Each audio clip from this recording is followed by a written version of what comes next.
Olá pessoal, sou João Manuel, professor de Biologia, e vamos estudar agora as enzimas. As enzimas são consideradas como catalisadores biológicos e são responsáveis por acelerar reações químicas que ocorrem nos seres vivos. Em sua maioria, são proteínas altamente específicas, capazes de reconhecer seus substratos e transformá-las em produtos de forma eficiente, sem serem consumidas no processo. Essas moléculas são essenciais para o metabolismo, pois permitem que reações ocorram em velocidades compatíveis com a vida, sob condições fisiológicas de temperatura e pH. A atividade enzimática pode ser regulada de diversos fatores, como concentração de substrato, temperatura, pH e presença de inibidores, o que garante o controle fino das vias metabólicas. Vamos estudar agora as enzimas. Bom, as enzimas são catalisadores biológicos e elas possuem umas características específicas. As enzimas geralmente são proteínas, mas eu não posso dizer que toda enzima é uma proteína, porque existe uma enzima que é a ribosima, ela é um RNA catalase que não é proteína. Atuam como catalisadores biológicos, acelerando as reações, porque elas diminuem a energia de ativação de uma reação, e isso promove uma aceleração da reação bioquímica. Não são consumidas na reação, atuam no modelo chave-fechadura e por isso são específicas para cada substrato. Muitas enzimas possuem especificidade absoluta, porque só degradam aquele tipo de substrato. Mas existem outras enzimas que têm a especificidade relativa, porque ela vai atuar num substrato, mas ela pode atuar em outro substrato que seja correlato, seja parecido. Dessa forma, a gente pode dizer que as enzimas, algumas enzimas, a grande maioria, ela tem especificidade absoluta, ou seja, só vai agir em um substrato, mas outras existem a especificidade relativa. A temperatura, pH e concentração do substrato vão interferir na atividade das enzimas. Para exemplificarmos essa ideia do modelo chave-fechadura, vamos pegar os substratos, os possíveis substratos, e aqui eu representei três substratos distintos, para poder verificar a reação com uma enzima específica. Daí a gente vai entender o que é esse modelo chave-fechadura.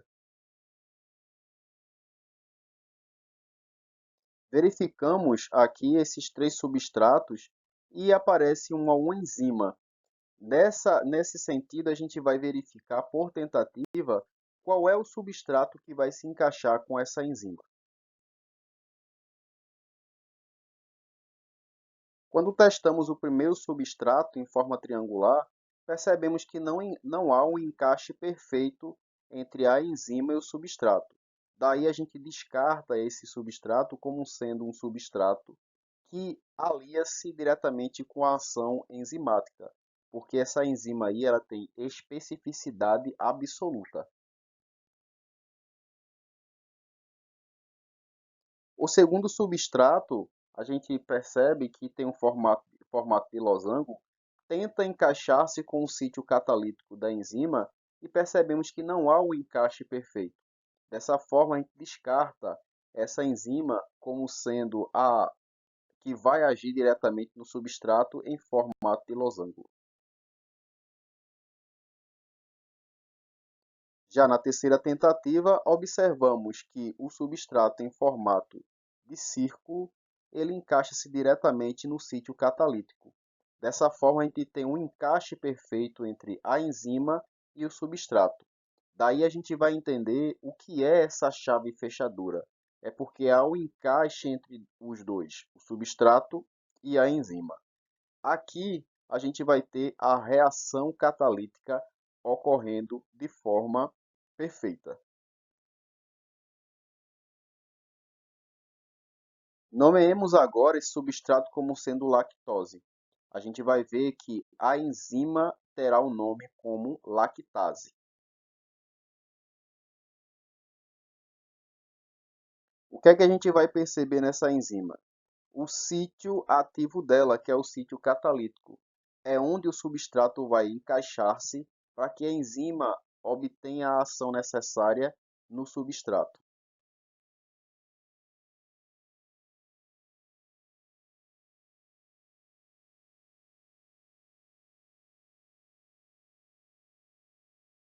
Aqui a gente pode verificar, portanto, que de acordo com o substrato, a gente pode prever o nome da enzima. Com a nomenclatura básica, eu pego o radical do substrato e somo com a partícula ase. Eu não tenho a lactose, peguei o radical da lactose, juntei com ase, ficou lactase. E se o substrato fosse o amido? Eu pego o nome amido, junto mais ase e vai dar o nome da enzima. Vou pegar o radical da palavra amido e vou juntar com ase, amilase. E aí a gente tem a forma de nomear as enzimas de acordo com essa nomenclatura.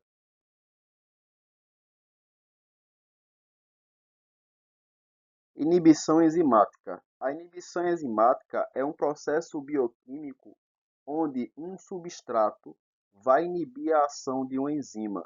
E aí eles podem ser de dois tipos. Essa inibição pode ser reversível ou irreversível. Também podemos verificar a inibição de enzimas através de parâmetros físico-químicos. A temperatura, por exemplo, elas podem inibir a ação das enzimas. O pH também pode influenciar na ação das enzimas. E quando eu tenho as inibições alostéricas, eu posso classificá-las de duas formas. As enzimas elas podem ser inibidas reversivelmente ou irreversivelmente.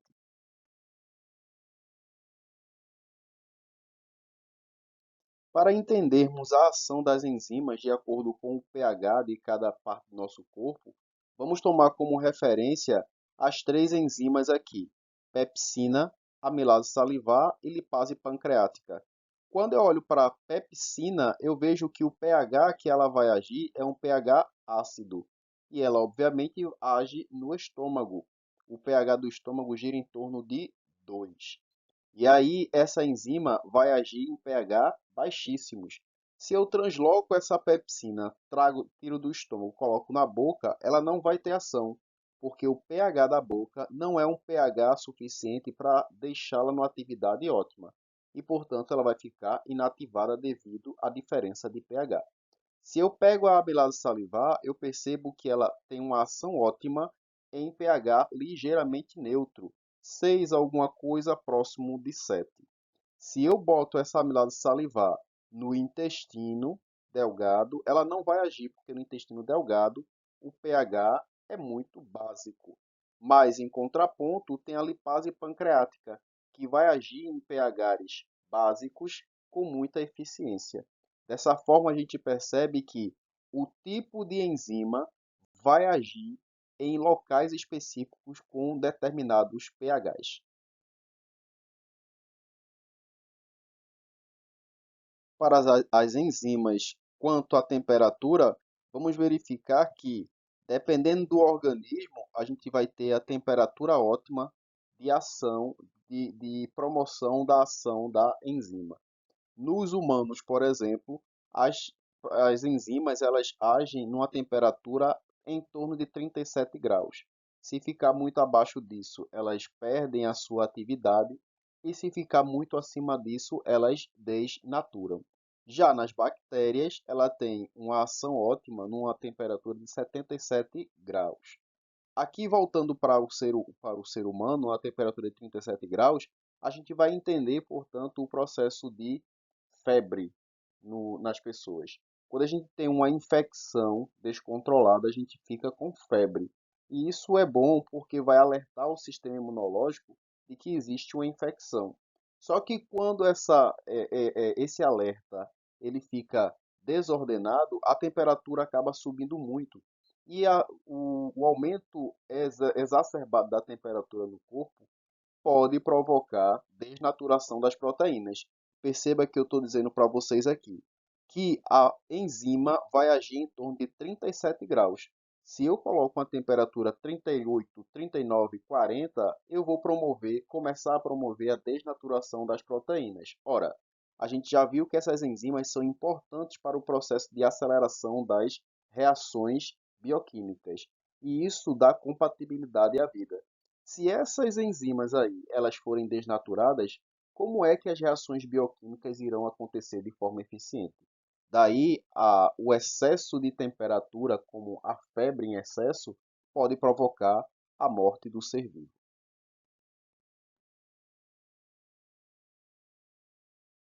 A inibição alostérica é uma inibição onde ocorre a inibição da enzima em sítios específicos que não são os sítios catalíticos. A gente vai ver no próximo slide que existem dois tipos de sítios distintos.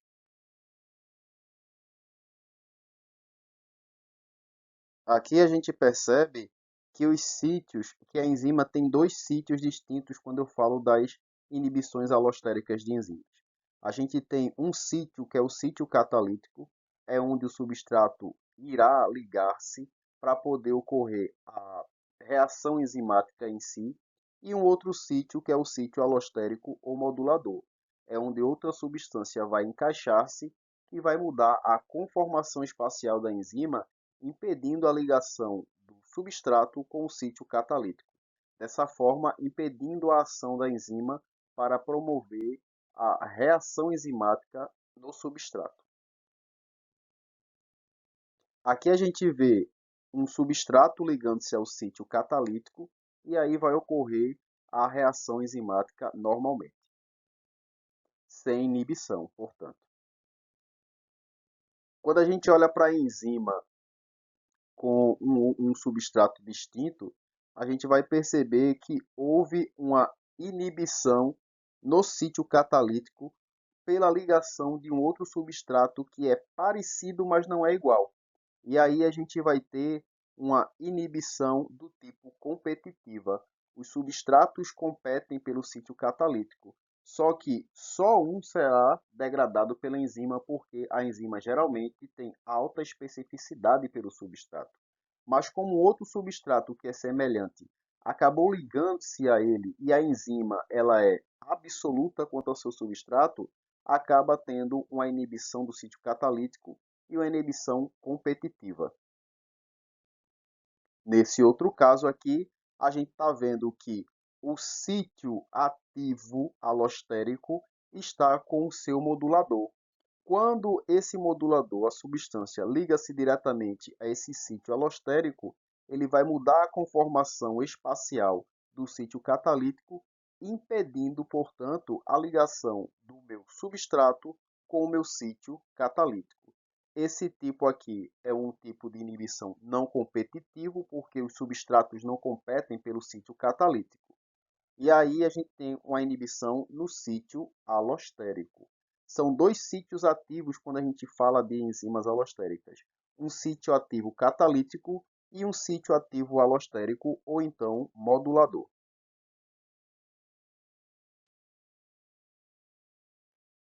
Exemplos de inibição enzimática. Elas podem ser, como já falei, irreversíveis ou reversíveis. Na irreversível, o inibidor liga-se covalentemente às cadeias laterais da enzima, impedindo com que o substrato específico ligue-se a essa enzima. Como a ligação é covalente, ela torna-se estável e aí a enzima acaba sendo inutilizada. Ela não vai ter mais a sua ação porque é uma ligação irreversível. O aumento de concentração do substrato não retira o efeito inibidor, porque a ligação como covalente, ela vai ser uma ligação estável e vai inutilizar a enzima.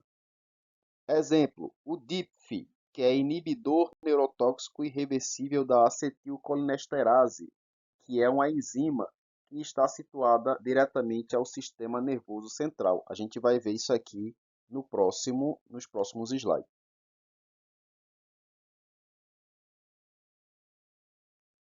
Bom, exemplos de inibição enzimática irreversível. A gente vai ver aqui a acetilcolinesterase, a ação dela.